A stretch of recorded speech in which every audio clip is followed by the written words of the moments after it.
I know what you're thinking. I mean, how does she get her hair that way? Girl, this ain't no wig. It's all real. It's really all real. Wow. So let's start off where all good things start off. Let's start off with a quote. Abraham Lincoln once said, "The best way to predict the future is to create it." Nobody knows what our future will look like, but I know what our present looks like. According to a recent study, 75% of children are willing to share personal information about themselves and their family online, all for free. Frankly, this isn't the world I want my future in. Do we fall prey to believing lies in this tech-crazed, beauty-phased internet jungle? I believe that we fall prey to believing lies in two main ways. We fall prey to believing lies in the beauty industry, but we also fall prey to believing lies in the technology world. Let me take you down memory lane. I was about 10 years old. I was young, I was playful, but I was so naive. We've all been there, haven't we? And I just got a new tablet. I had downloaded a game on it, and it was those types of multiplayer games so you could compete with people all across the world. It also had a messaging system so I could text with the people that I played with. So me, being me, decided to take the risk and started talking to this complete stranger in the game. Phase 1, personal details. Cryptic GIF writing, I know. So we started texting. I had no idea who this person was, but it all seemed right in the moment. You know those times when you make a new friend, and whether it's in real life or in social media or in a game, it can give you a really good feeling, right? That's exactly how I felt. She said that she was Dakota, so I told her that I was Bola.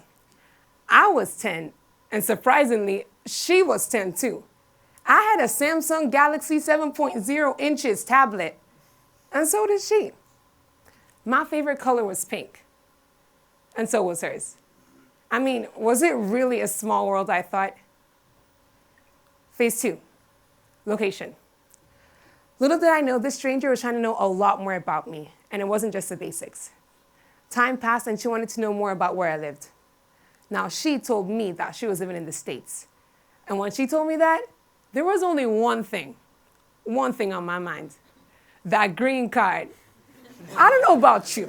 Like, I really don't know about you, but when I hear the word green card, I just think about all those great things. Free healthcare, free education, free housing. Can I hear an amen, everybody? Woo! So yeah, that was really a really, really great thing. And I felt like she was my gateway to prosperity. Either way, though I was here and she was all the way there, I could have easily gone further and given exact details of where I lived. And phase 3, exposed. Now guess who walked into my room when I was texting this complete stranger? My mom. You don't even want to get started on this. You know those times when you're doing something that your parents don't approve of and they catch you in the act?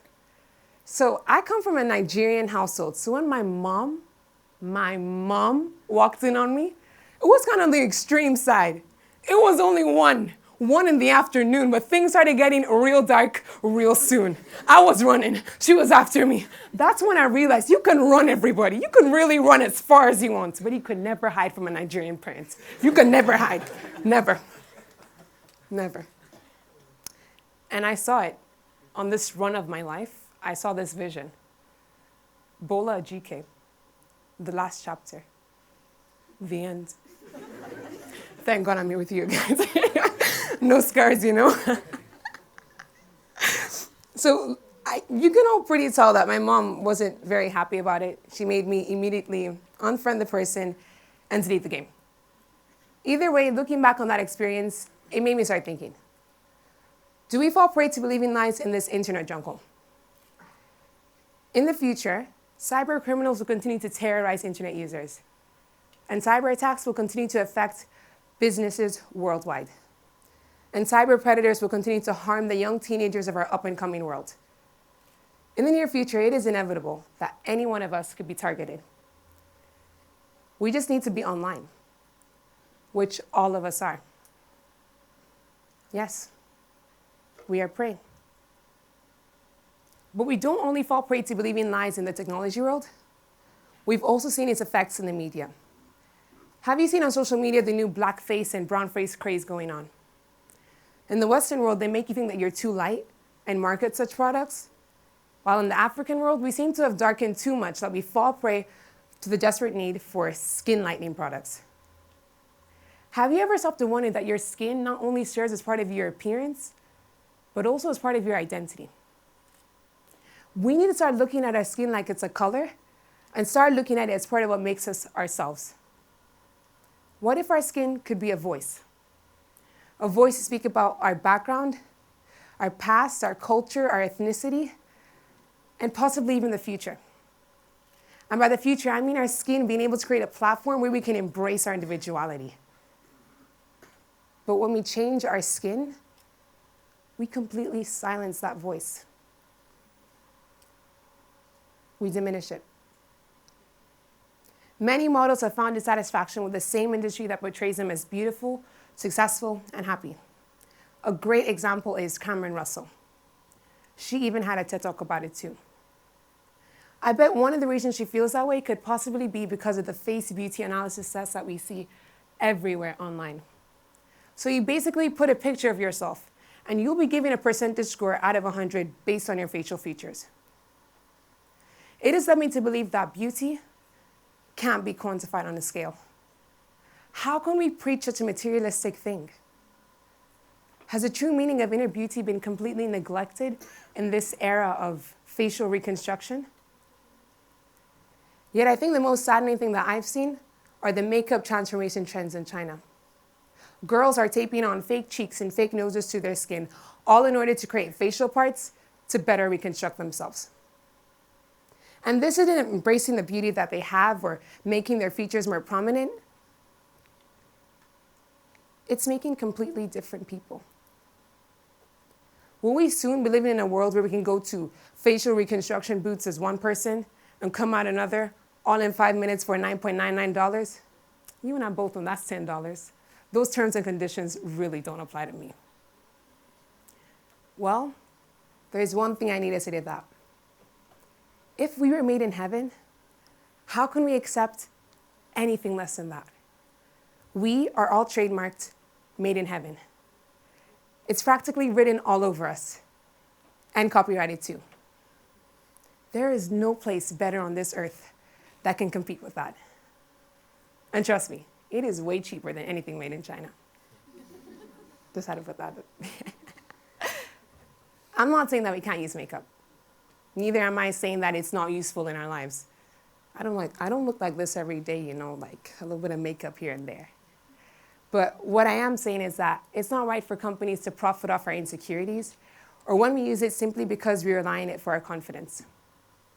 It's practically being ripped off and allowing it to happen. And we're the biggest culprits because we allow it to happen. That's the issue. Like I said before, this isn't the world I want my future in. The only thing that we can do is create it. Let's create a world where we don't have to fear being preyed upon. You see, being prey is a metaphor. It's a metaphor for being prone to believing complete lies. Technology isn't the enemy in and of itself. Embracing our beauty is an amazing thing. No. Our biggest predator is ourselves. It's our response to the lies that we see and hear every single day. But you know what? It doesn't have to be that way. It really doesn't. Technology and beauty companies can work hand in hand to promote the true beauty that everybody, yes, everybody needs to see, while keeping us safe. I'm not expecting you to walk out these doors and completely change the way that you use the internet. But with time, I know that each and every one of us will be able to judge for ourselves and find the right response to any lie that we see or hear. I want to live in a world where we can go to social media and see different people like us. Not trying to be like what the media proclaims, but embracing their own individuality right here and right now. Hijabis, black people with damn froze, Asians, and so much more. Thank you.